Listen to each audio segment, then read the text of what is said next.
তো ফাইনালি বন্ধুরা সন্ধ্যেবেলা দেখতে পাচ্ছ তোমরা এই যে গরম গরম চপ আর তার সঙ্গে রয়েছে কাঁচা লঙ্কা।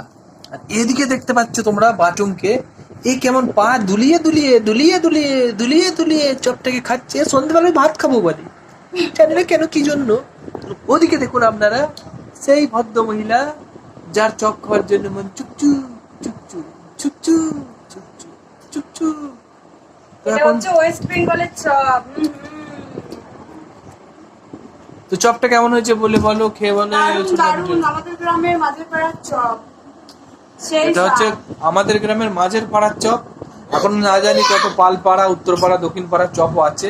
মাঝের পাড়ার চপটা খেয়ে কেমন লাগে সেটা আমি তোমার সঙ্গে শেয়ার করব। চলো দেখা যাক। আর এই হচ্ছে আমি, দেখো আমাকেও দেখতে পাচ্ছ তোমরা। চপ খেয়ে বলবো কেমন হয়েছে, কত সুন্দর, কিরকম কি টেস্ট। মাঝের পাড়ার চপ এই প্রথমবার খাবো। টেস্ট কো টা।